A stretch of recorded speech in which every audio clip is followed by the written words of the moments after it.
Aganyusan hordoftoonni kabajamoon chaanalii Biraat Jenereeshinii hadhas viidiyoo addaatiin dhufnee jira. Barnoota saayinsii waliigalaa bara 2016 waltaan kaa'uu hojjannuta hanga xumuraatti nu waltaan tura. Eeshi gaaffii torbaffaa kan guyyaa darbeeraa itti aanee goloota onnee namaa keessan kan gara olitti argamu isa kana ilaaluun duratti mee kan waa'ee onnee wal qabatee mee dubbisa kana isa naan qo'achiisaa jiru kana laalate waltaa deemu. Amma waa'ee onnee haa laallu waltaadhaan jechuudha.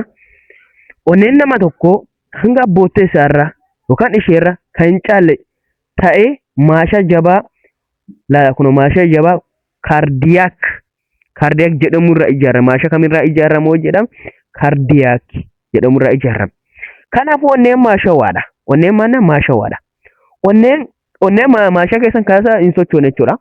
Onneen qooma keessa somboota lamaan gidduutti lafee harmaatti gaditti gara bitaatti siiqa argama. Gara kamitti argama? Gara bitaatti siiqa argama. Gara kamiin gara gadiitti jechuudha. Lafee harmaatti maxxanee jechuudha.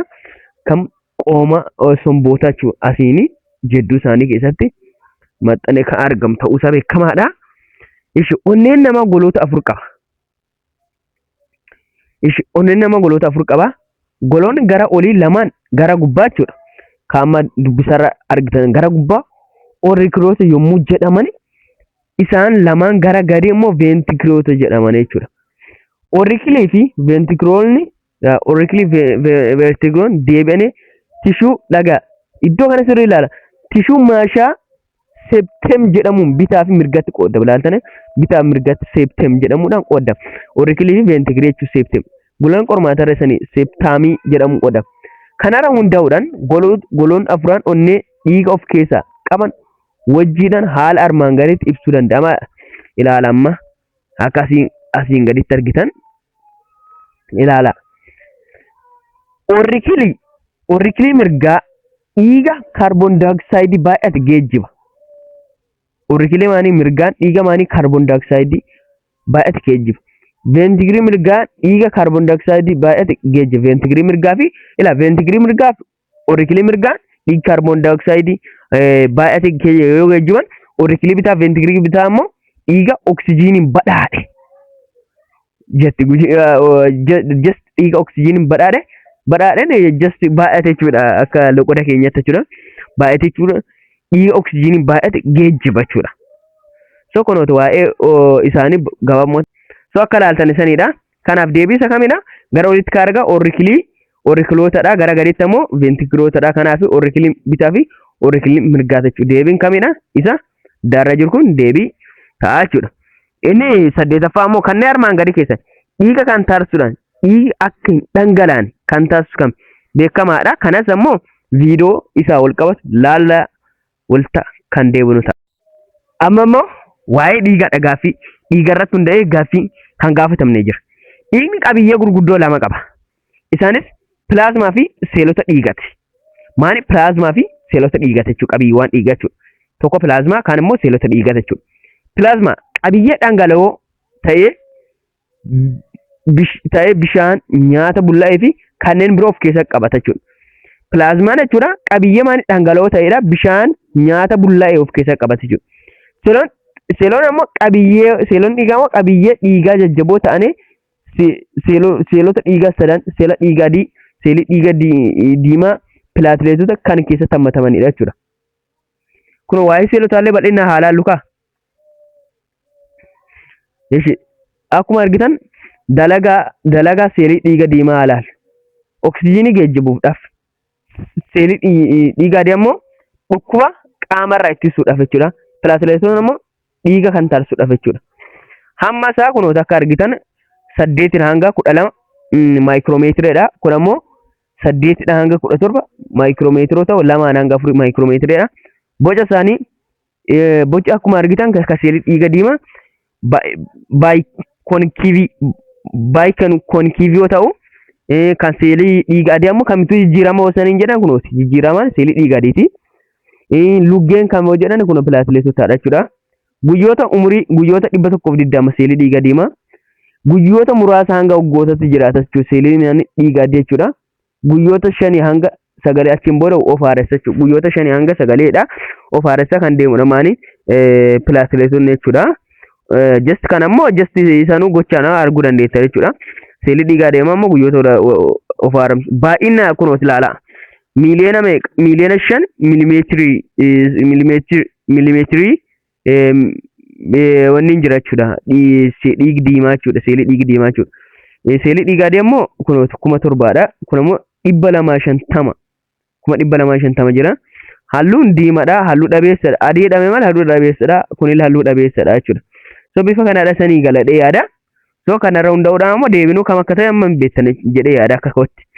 So akkuma ilaaltan san isa kamidha ta'u deebin pilaatileetota jechuudha. Pilaatileetonni kan dhiigna akka maan dhangalaane kan taasisudha jechuudha.